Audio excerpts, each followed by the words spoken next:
네 번째 물건을 보시겠습니다. 이번에는 공매 물건입니다. 매도 물건은 석유포시 신회동에 대지만 매각이고 폐가는 매각 제외고 대장은 없습니다. 석유포시 신효동입니다. 감정 가격이 2억 1,600이거든요. 여기 보면 대지가 얼마죠? 339제곱미터죠. 네. 339제곱미터면 약 100평이죠. 예. 100평짜리인데 여기에 2억 1,600이다 그러면은 평당 200만 원 꼴이다 이렇게 보시면 되는 거죠. 평당 200만 원이다. 그러면 자 봅시다. 제가 이제 다음 주에도 이제 제주도를 위해 현장 답사를 한번 가고 또 우리 공투로 낙찰 받은 거를 마무리하러도 이제 한 2박 3일 갔다 오려고 하는데 그쪽에 우리 이제 협력 공인중개사가 있거든요, 제주도에. 제주도에 있는 협력 공인중개사가 그냥 제주도의 가격을 얘기하는 걸 내가 여러분한테 옮기는 겁니다. 내가 무슨 조사를 한 건 아니고 공인중개사 얘기한 걸 그대로 옮기는 겁니다. 임야나 전인데 도로에 붙어 있어서 집을 지을 수 있는 곳이다 그러면 60만 원 정도의 거래가 됩니다. 그러니까 60만 원에 팔 수 있다는 얘기지 60만 원에 사면 돈이 남는다는 건 아니에요. 그러니까 60만 원 주고 팔려면 한 35만 원이나 40만 원 미만으로 사야지 60만 원으로 팔았을 때 마진이 좀 남는 겁니다. 그러니까 60만 원에 거래가 됩니다. 그 다음에 집이 지어져 있는 동네가 있죠. 집이 지어져 있는 동네에 있는 땅이 경매로 나왔을 때 시골, 다시 말하면 미만 지역, 계획관리 지역 같은 경우에는 200만 원 가격이 그렇지 않고 도시 지역에 1종 일반 주거지역이나 2종 일반 주거읍 지역이죠. 2종 일반 주거지역에 동네가 형성되어 있는 곳에 땅이 경매로 나오면 300만 원 정도가 거래가 되는 가격이다 이런 얘기. 위치는 뭐에 따라서 조금씩 다르겠지만은 평균적으로 그런 정도로 생각하시면 된다 이런 얘기입니다. 그러다 보니까 여기는 지금 100평인데 평당 200만 원인데 용도 지역이 뭐냐? 2종 일반 주거 지역이죠. 네. 그렇다면 우리가 매매가 보통 뭐 300만 원 정도가 된다 그러는데 폐가가 있다니까 폐가를 내가 처리를 해야 되죠. 네. 그 비용이 들어간다 이런 얘기입니다. 자, 그런데 여기 보면 감정평가사가 이게 감정을 한 건데 여기 보면 노란 거가 이만큼 침범이 돼 있죠. 지금 이렇게 돼 있죠. 네. 그 얘기는 뭐냐면 이만큼이 도로로 돼 있다 이런 얘기인데 저도 이 감정평가사가 정확하게 봤다고 하는 것이 여기를 보실 겁니다. 여기 뭐야? 항공사진이죠. 여기는 반만 했다고 봤는데 여기는 실질적으로 뭐죠? 다 들어갔죠 이만큼이. 다 들어갔잖아요 보면은. 네. 근데 제가 이걸 자세히 보니까 여기가 지금 도로로 돼 있는데 실질적으로 도로는 여기가 아니고 여기 이만큼이죠. 도로는. 그러다 보니까 이게 항공사진이 좀 제가 보기에는 밀린 게 아닌가 싶어요 이렇게. 이만큼. 그러니까 반 정도가 보는 것이 내가 보기엔 맞다고 보는 겁니다. 그러니까 내가 이 땅을 200만 원 주고 산다고 하더라도 땅이 지금 몇십 평이 뺏기죠 도로로. 그 다음에 폐가가 있으니까 폐가를 내가 처분해야 되죠. 그럼 해죠. 그런 돈까지 감당을 해서 내가 200만 원 정도에 판다 그러면 300만 원을 판다 그러면 300만 원에 팔아야 돼. 빨리 팔려면 250에 팔아야 돼. 250에 팔아야 되는데 땅의 면적이 줄어들죠. 그렇죠? 그 다음에 원가에 폐가가 들어가죠. 그거를 생각해서 입찰에 들어가시면 됩니다. 그걸 생각해서 입찰 가격을 결정하시라는 얘기입니다.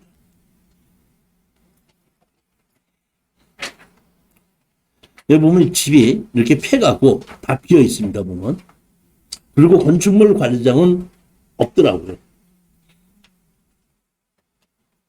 여기 보면 10월 17일인데, 우리 지금 보면 지나가고, 2억 1,600에서 이제 떨어지게끔 되면 1억 7,300이나 1억 5천이나 1억 3천 떨어질 텐데 요 근처까지 가서 떨어진다고 했을 때 낙찰을 받아야지 마진이 좀 생길 수 있다. 여러분이 그렇게 보셔야 되는 겁니다.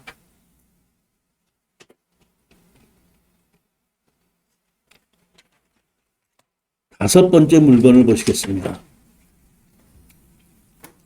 2020 타경 31709에서 포항시 남구의 2종 일반 주거지역인데 건물은 매각 제외고 땅만 경매가 나왔습니다. 근데 땅이 봤더니 35평이에요.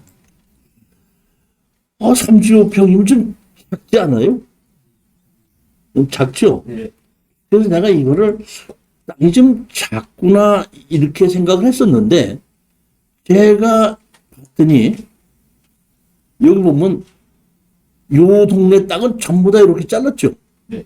요 땅은 조금 크게 잘랐죠, 뒤는. 예. 근데 여기는 전부 다 이거나 다 비슷하죠. 그러니까 이쪽 동네는 전부 다 30몇 평을 잘랐으니까 만약에 요 땅만 작다고 했을 때는 이걸 좀 매매 가격이 떨어질 텐데 옆에 가격보다는 요 줄이 전부 다 이기 때문에 이 35평이라는 작기 때문에 가격이 우리가 팔을 때 너무 적다 이렇게 보지는 않을 거라고 보는 겁니다. 자, 보시게끔 되면은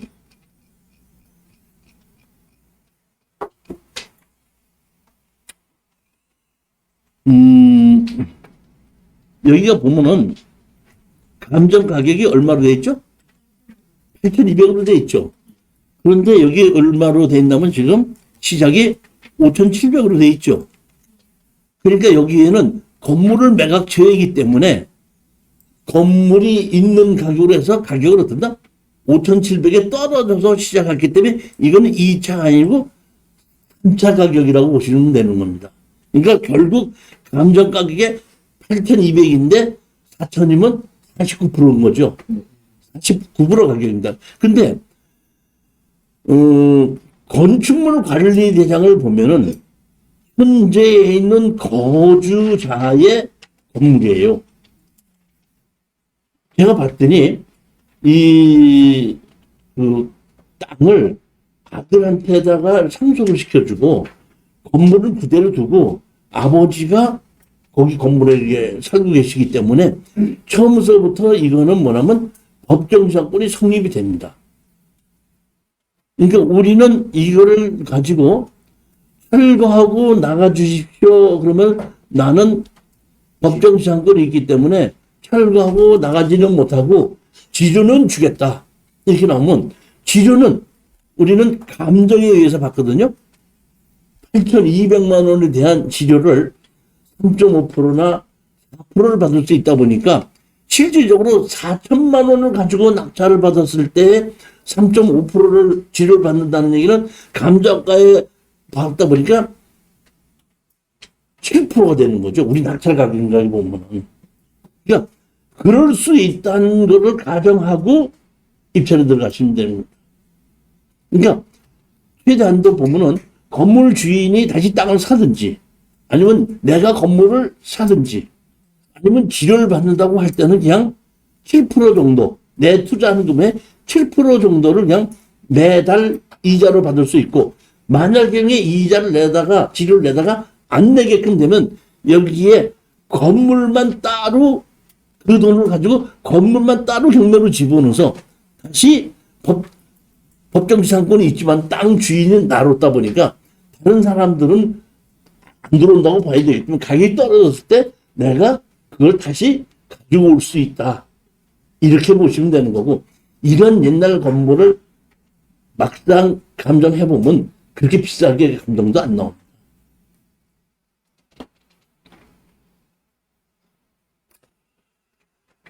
강제 경매로 2,600인데 설정이 3,500에 돼 있지 않습니까?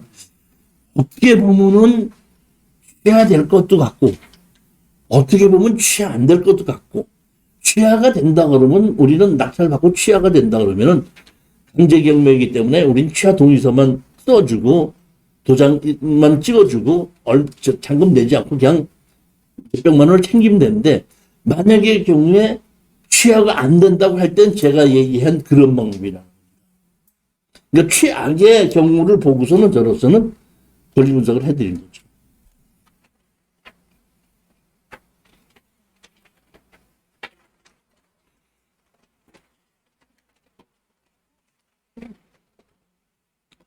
포항에 그래도 중심가에 있는 거예요. 보면 이종 일반 주거 지역으로 보면 죽도시장 있고 고속버스 터미널이 있죠. 그다음에 여기 포항 송도 해수욕장 있고 그 세 개 중간에 있는 위치이기 때문에 위치 자체가 그렇게 나쁘지는 않습니다. 보면.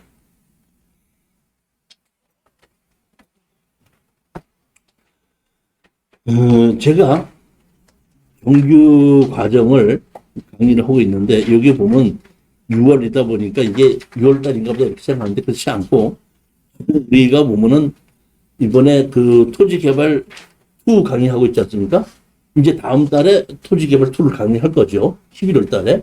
11월 달에 지나서 12월 달에 다시 도로, 특수경매, 농지경매, 그 다음에 소송경매 해가고 계속해서 이 반복해서 로테이션으로 돌아가게끔 되는데 여기에 보면 이 정규 강의가 거의가 이런 특수경매를 해결했던 실전 사례고 특수경매를 해결하는 법을 자체를 여기다 있기 때문에 이 정규 강의를 좀 들어보시게끔 되면 특수경매를 이해하는데 훨씬 빨라집니다.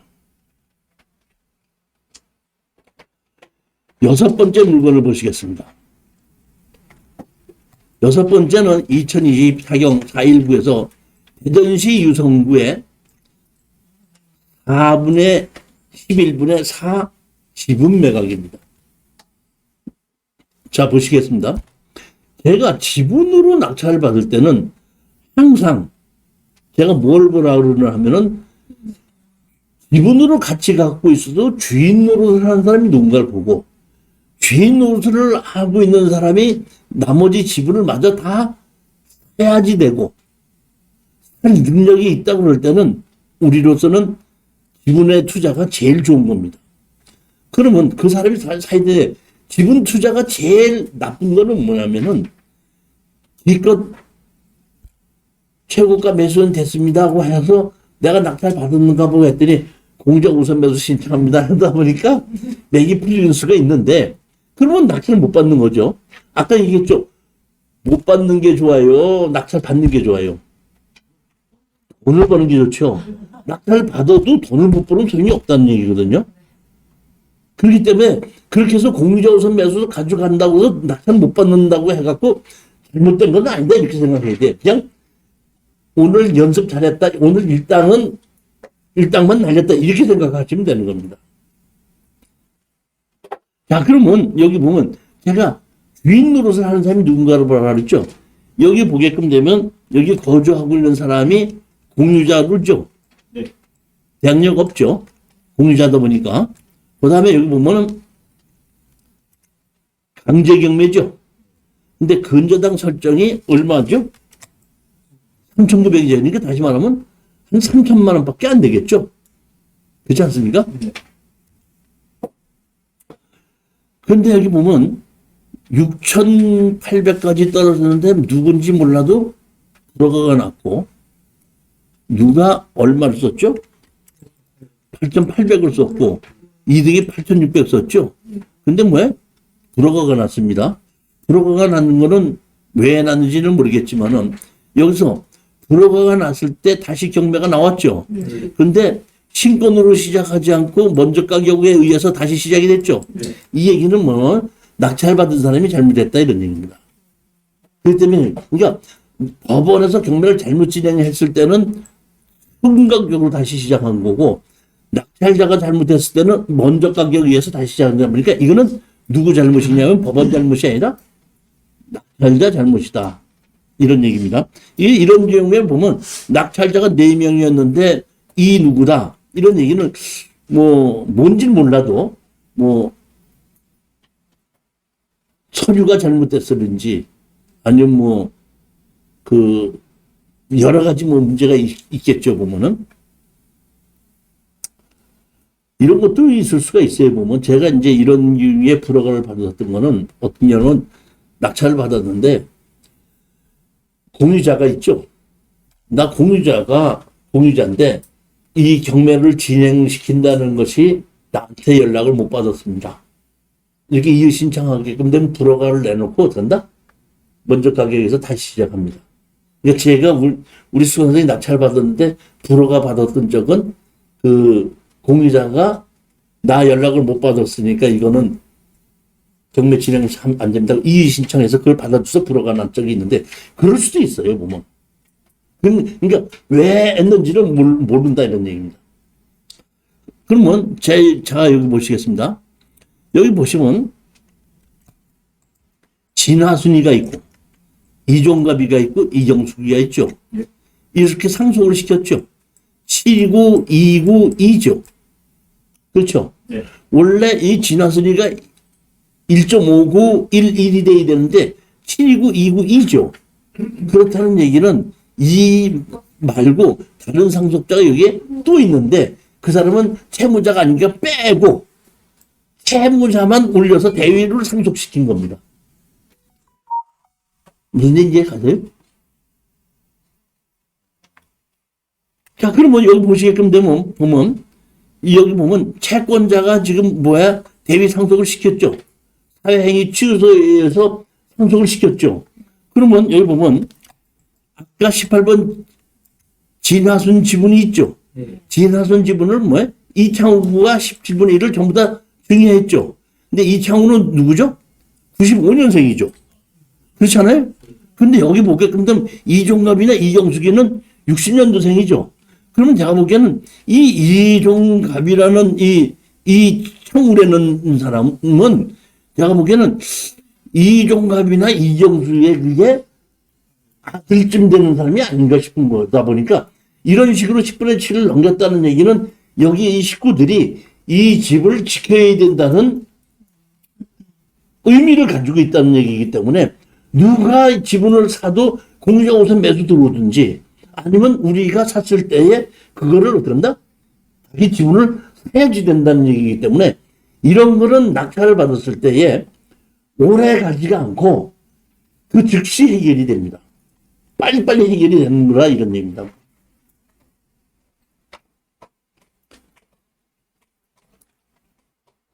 그래서 결국은 이종숙, 이종우, 이종갑, 이창우 이렇게 셋이서 갖고 있게끔 되는 겁니다. 지금.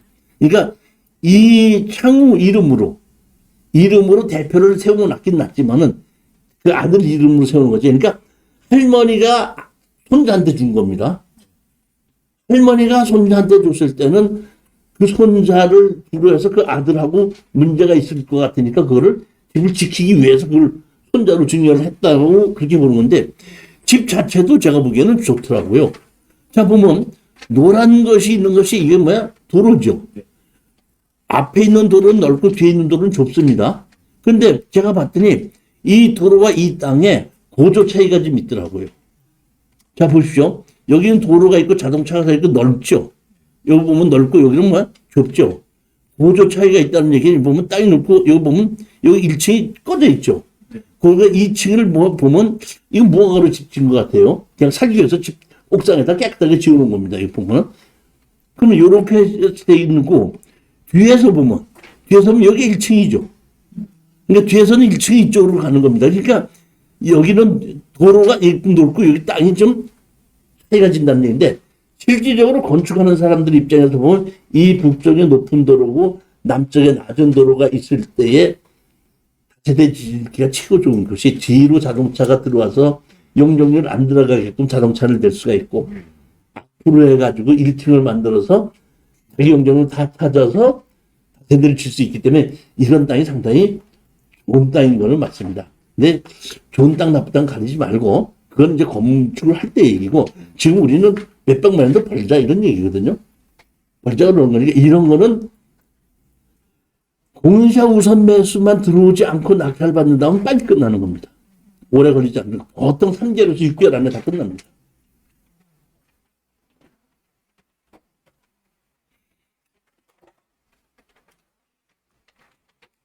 일곱 번째 물건을 보시겠습니다. 우리 저기 뭐야 박중관 아들을 되시는 분 어디 계시죠? 가셨습니까? 아, 가셨네. 아버님한테 전화 오면은 받을 것 같아요. 자, 여기 보시면은 제가 이제 그분한테 이걸 좀 사라고 하고 싶은 생각이 있었던 거라서 제가 한번 하는데 여러분들도 이거 물건을 잘 보시면 그 경제적인 여유가 조금 있으신 분이 이거 투자하면 좋습니다. 돈이 됩니다. 2021 타경 4958에서 평택시 팽성읍의 근린시설 중에서 일종 일반 주거지역인데 대지로 418평입니다.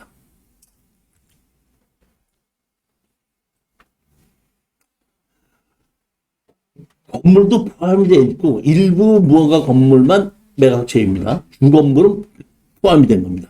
근데 지금 보면은 이게 교회로 기도원으로 쓰고 있다 보니까 그랬는지 몰라도 여기에 전입자는 없었기 때문에 대항력이 있는 임차인은 없습니다. 그러면 평택시 팽성이라는 곳은 이 미군의 해병대 쪽이 들어가 있는 곳입니다. 이쪽이 뭐 공군이 있는 곳이 아니고 있는 곳이 아니고 밑에 50일 기지 있는 것이 아니고 팽성이라는 곳은 있는 곳인데 그쪽도 좀 활발하게 많이 하고 있는 곳인데 그 중에 보면 일종 일반 주거지역이죠. 일종 일반 주거지역이잖아요, 이게. 근데 여기 보면 감정 가격이 18억인데 5억까지 떨어졌죠.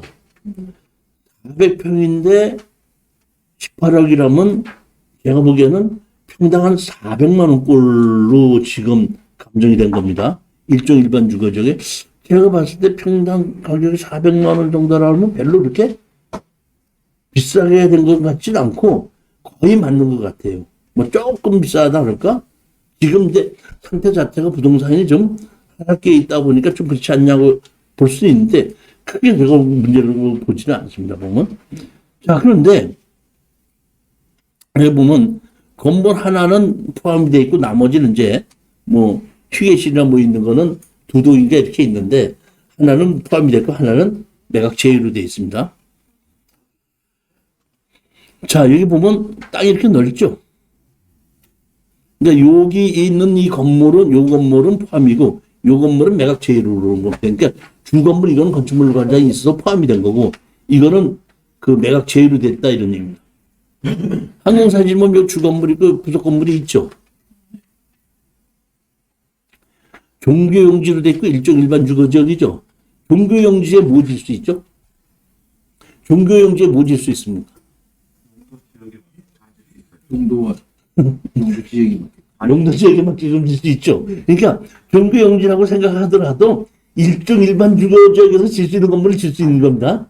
이제 여러분들이 우리 정규 강의를 들으신 분들은 이제 이해를 하네. 그러니까 종교용지라고 해서 종교 건물만 짓는 건 아닙니다. 여기다가 다세대를 지으면 대지로 바뀌고 여기다 창고를 지으면 창고용지로 바뀌고 공장 지으면 공장용지로 바꾸는 것이지 여기에 종교용 건물만 지라 그러는 종교용지가 아니고 종교 건물을 지었기 때문에 종교용지가 된 거예요. 그렇기 때문에 종교용지에 된 것은 우리가 무시해도 된다는 얘기입니다. 그러니까 여기다 내가 이걸 사서 새로 짓는다 그러면 오늘 좀 일종 일반 주거지역인 만큼 집을 질 수 있다. 그렇게 하시면 됩니다. 근데 여기 보면 도로가 이쪽으로도 있고 이쪽으로도 있고 두 군데가 있습니다. 그런 면도 상당히 좋거든요. 여기 보면은 여기 앞에 있는 저 건물은 제가 보기에는 아까 그 건물이 매각에 포함되어 있는 건물 같고 요거는 나중에 진 걸로 해가지고 이 뭐야? 포함이 안 된 것 같고 요런 것이 있습니다. 보면. 자, 그러면 이쪽으로 그러니까 뒷면으로 들어간 입구는 이렇고 앞으로 들어가는 입구는 이렇게 생겼어요. 보면은.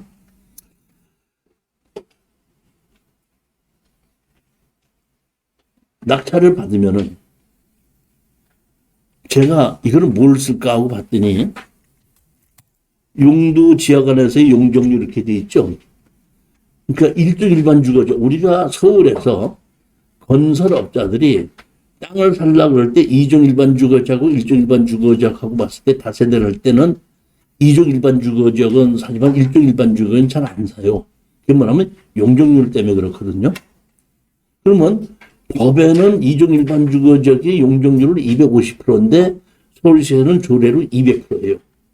그 다음에 일종 일반 주거지는 법에서는 200%인데 실질적으로 조례는 150%입니다. 그런데 제가 평택시 조례를 봤더니 여기는 일종 일반 주거지역이 200%더라고요. 그러니까 법에서 허용하는 것만큼은 다 찾을 수 있다 보니까 서울에 있는 땅의 이종 일반 주거지역이나 평택에 있는 일종 일반 주거지나 용적률을 어떻게 한다? 같다는 얘기입니다. 자, 그러면 이거를 사가지고 지금 다세대를 지어서 분양하면 돈이 돼야 안 돼요? 절대 안 됩니다. 지금은 제가 보기에는 지금은 이거를 낙찰을 받아서 창고를 만들어서 창고를 임대를 주는 겁니다. 대출을 받고 창고 임대 주는 것이 지금 상당히 많이 되면서 창고를 임대주 대출을 받아서 창고를 임대줘서 그 임대료를 받아갖고 은행 대출 받는 이자 갚을 정도만 만들어 놓고 3, 4년 기다리고 있다가 가설계를 해서 세대 같은 걸로 가설계를 해서 건설업자한테다가 하는 것이 딱 맞는 땅입니다. 기다렸다가. 근데 제가 보기에는 여기 일종 일반 주거지 가보진 않았지만은 저쪽으로 안쪽으로는 창고하고 도로 쪽 옆으로는 카페나 뭐 커피숍 같은 거를 일부 만든다고 하더라도 제가 내가 보기에는 나갈 수 있는 동네더라고요. 그러니까 이거는 본인의 투자금이 좀 들어간다고 하더라도 80% 이상은 다시 빼낼 수 있는 그러한 물건으로 저는 추천을 하는 겁니다. 내 얘기가 맞다는 거에 내 생각이 그렇다는 겁니다. 그래서 제가 여러분들한테 항상 얘기하는 것은 여러분들한테 다 판단할 수 있는 걸 제가 얘기한다 그랬죠. 그러니까 제가 얘기한 걸 가지고 여러분들이 다시 한번 현장을 가보고 판단해 보는 거예요. 그렇게 해서 나도 이종시대와 같은 판단을 한다고 했을 때 그럼 내가 이태리 얼마에 들어가보자 이렇게 가는 겁니다.